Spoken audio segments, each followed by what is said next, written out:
Aşgabatda howpsuzlyk çäreleri güýçlendirildi. Polisiýa paýtagtda ýaşaýanlaryň dokumentlerini we propiskasyny barlaýar. Hölaýatlerde polisiýanyň işine ýangyn söndürüjiler çekilýär. Bu arada Azatlyk radiosynyň habarçylary edýärler.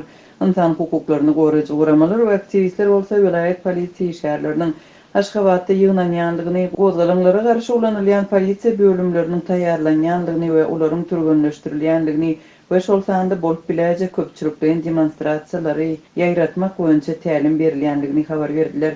Türkmenistan şu ayda garaşsyzlyk gününe we halk maslahatynyň mejlisine taýýarlanýar. Bu ýygnakda makullanmagyna garaşlyan konstitusiýon üýtgetmeleri ýylatyň arasynda nägilelik töretdi we daşary ýurtly türkmenleriň protest geçirmegine getirdi. Azatlygyň habarçylarynyň sözlerine görä, soňky günlerde Tatana Aşgabatyň merkezi etraplarynda polisiýa işgärleri kwartiralara aýlanýarlar we ýaşaýan raýatlaryň propiskasyny barlap hatabalýarlar.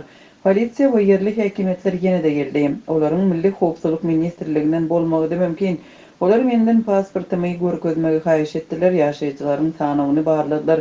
Beýleki şäherlerden gelenleriň şol öýde ýaşap ýaşamaýanlygyny ýa-da goňşulardan haýsylar biriniň kwartirasyny kärendesine berýänligini soradylar.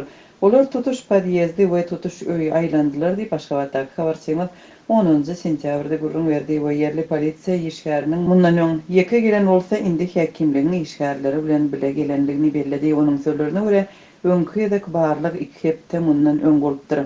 Mundan öň Azatlygyň habarçylary welaýatlarda polisiýa işgärleriniň paýtagtda iýberilýänligini, ýangyn söndürjileriň polisiýa derek köçelerde gödökçülük edýänligini, şeýle-de internetiň çäklendirilýänligini hem VPN ulanmagyň öňüne almak boýunça çäre görülýänligini habar berdi. Türkmenistan 27 sentýabrda garaşsyzlyk gününi beller. Covid-19 pandemiýasynyň fonunda bu ýyl bayramçylygyň nähili geçiriljekdigi barada ýurdun häkimetleri habar bermediler. Adatçy ýurdun häkimetleri bayramçylyga howpsuzlyk çärelerini güýçlendirmek hem ýylatyň ähli gatnaşyklarynyň gatnaşdyrylmagynda köpçüliklerin ýörüşleri üçin maşk geçirmek bilen taýýarlanýardy. Bu ýyl uly repetisiýalar göze ilmeýär. Häzirki howpsuzlyk çäreleriniň güýçlendirilmegi ykdysady ýagdaý yaramazlaşýarka häkimetleriň ýylatyň problemalaryna hem zerurlyklaryna ätkirmezlik edýänligine halk tarapyndan nägileligin güýçlenýän wagtyna gawat geldi. Ýurda içinde ýylatyň azyk gytçylygyndan hem bankomatlarda pul ýetmezçiliginden nägileligi artýarka. Daşary ýurtlarda türkmen aktivistleri hökümetiň işinden aýrylmagyny talap edip guramaçylykly demonstrasiýalar geçirýärler we ýurdun içinde protest geçirmäge çagyrýarlar. Adam hukuklaryny goraýjy guramalar we aktivistler Türkmenistanda howpsuzlyk çäreleriniň güýçlendirilmegini, daşary ýurtlardaky opozisiýa hereketiniň işçiligi hem häkimetleriň ýurtda bolup biljek köpçüliklerin tolgunmalardan gorkusy bilen baglaşdyrýarlar. Häkimetlerimiz endi köpçüliklerin tolgunmalaryň ýa-da hatda köçelerde nägileliklerin göremeginiň ähtimallygy barada hat aladalanýarlar. Bu alada birnäçe faktor bilen baglanşykly olaryň arasynda Türkmen emigrasiýasynyň we täze opozisiýanyň Türkiýede Birleşen Ştatlarda we beýleki ýurtlardaky aktivligi ýylatyň Covid bilen bagly ýagdaýdan nägileligi, ýurtdan çykmak kynçylygy, işsizlik we beýleki sosial problemalar häkimetler Belarusdaky ýagdaýlaryň bolup biljek täsirinden hem gorkýarlar diýip 11 sentýabrda Adam hukuklaryny goraýjy memorial merkezi we Türkmen Helsinki fondy tarapyndan çap edilen Türkmenistanly raýat aktivistiniň beýanatynda aýdylýar. Adam hukuklaryny goraýjy guramalaryň maglumatlarynda polisiýa güýçleriniň Aşgabatda ýygnanýanlygy hem aýdylýar. Ýa-ni ýakynda ma'lum bolşýaly bir aýdan gowrak wagt bäri ýörüýi merkezde Türkmenistanyň welaýatlarinden bolan Amon bölümleri intensiv taýýarlanýar. Olary bolup biljek köçe protestleri dargatmak üçin işçiň türgünleşdirýärler.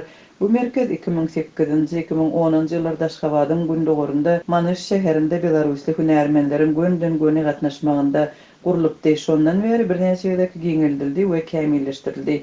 Hut şu merkezde prezidentimiz dürli görnüşli yararlardan ok atýar. Şeýle-de bolsa sebitlerden bolan Amon işgärlerini taýýarlamak prosesiniň garaşsyzlyk gününe ýa-da ondan soň dowam etmek mümkinçiligi aradan aýrylmaýar diýip memorial guramasy tarapyndan çap edilen Türkmenistanly gradan aktivistiň hatynda aýdylýar.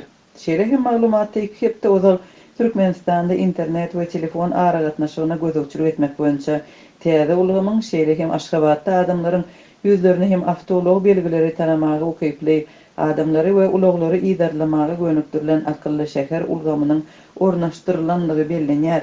Soňky bir aýyň dowamında Türkmenistanda VPN hyzmatlary ketildi. Internetdäki petiklemelerden geçmäge mümkinçilik berýän bu VPN-e ulanmakda hem onu gurup bermekde şüphasyna alynan adamlar iýdirlendi. Daşary ýurtlardaky nägililik hereketlerine gatnaşýan aktivistleriň garyndaşlary we tanyşlary, şeýle hem olar bilen ara gatnaşygy guman edilen raýatlar batyşlara we tutha-tutluklara tedibar boldy. 4 ay bäri ýurdun daşyndaky türkmen raýatlary prezident Gurbanguly Berdimuhamedowyň işinden aýrylmagyny talep edip Birleşen Ştatlarda, Demirgada, Kiprde we Türkiýede ýerden gowrak demonstrasiýa geçirdi. İnsan hukuklaryny goraýjy guramalar Türkmenistanda demonstrantlar bilen baglanyşykda şüphelenmek bilen baglanyşykly täze tutsal edilmeler barada ýygyderli habar berýär. Mundan başga da memorialyň web sahypasynda çap bolan maglumatda Türkmenistana girmek we çykmak gadagan edilenleriň gara tanywynyň giňeldirilenligi aýdylýar. Türkmenistan konstitusiýa üýtgetmeleri gerizmek boýunça işlerini geçen ýylyň güzünde başlapdy we bu iş üçin ýörite organ döredipdi. Türkmen resmileri parlamentiň 2 öýle boljagyny habar berdi, emma gerizilcek üýtgetmeleriň jekme-jeklerini köpçülüge ma'lum etmedi.